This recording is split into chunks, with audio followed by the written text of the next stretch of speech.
Okay, I'm gonna get to the curve and time lapse, but just remember you want to check in with that template all the time today so that you can get to your curve and that you don't get a leaning tower Pisa. Make sure that you're turning it and that it's looking symmetrical on all your sides.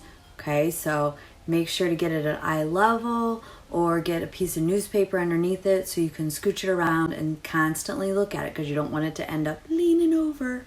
All right, talk to you soon.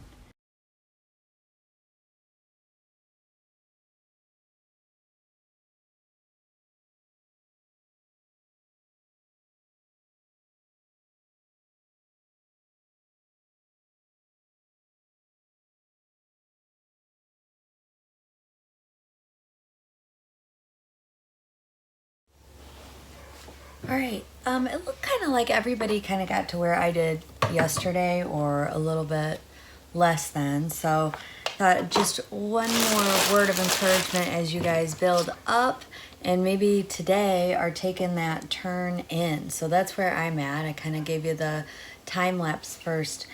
So when you're smoothing at this point, you should be taking everything from top to bottom with you and have a hand on the inside kind of guiding it out, or if you need to push it in, kind of helping you kind of push it in. So just depending on like what you need from your template, like I was kind of needing to go out a little bit, so I was helping that push out.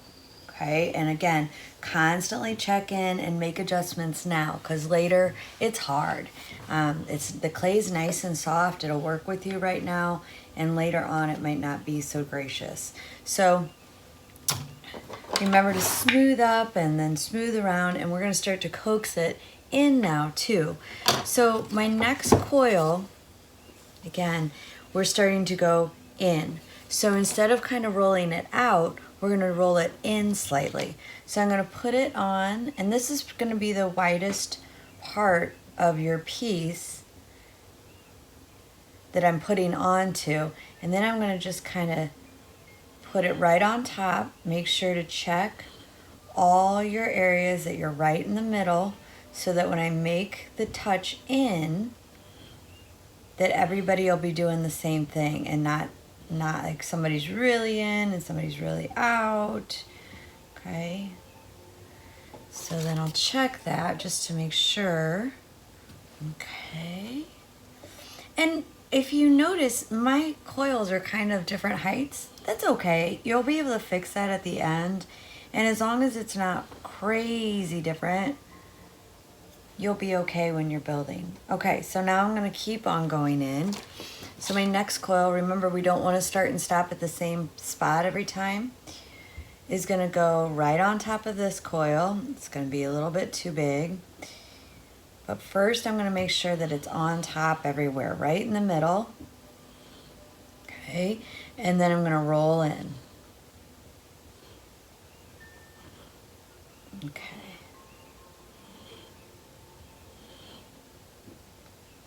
Hack that off. Remember, you can cut that if you want rather than pull it apart with your fork knife tool. Okay, and then I'm just going to check to make sure that that's in. Okay, so it looks like I need to go kind of a lot further in, so I'm going to make that adjustment now, knowing that it's kind of going to get ruined as I smooth it. Okay, and then when I smooth it, instead of smoothing down, I'm going to try to smooth up. So if you've been smoothing down, you should have some nice fresh coils. When you get to that curve in, this one's a little out of whack, I'm going to add a little bit there. You want to start to, or it would help if you can smooth up.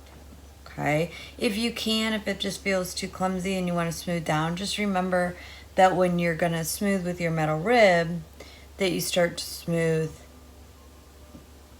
up and have that hand on the inside so that you're not collapsing it. But you can go down if you want to. Just remember that we're going to smooth up. And if you get too wide, you can always kind of rip apart a coil and put it back together again. That's an okay thing to do, or cut little triangles out of your piece. Okay, so try to get to at least the curve in today, and then tomorrow we'll start to go out. I'm just gonna do a little stop motion again to finish smoothing this so you can see how it's smooth, and then we'll see you tomorrow. Okay, have a good day. Bye-bye.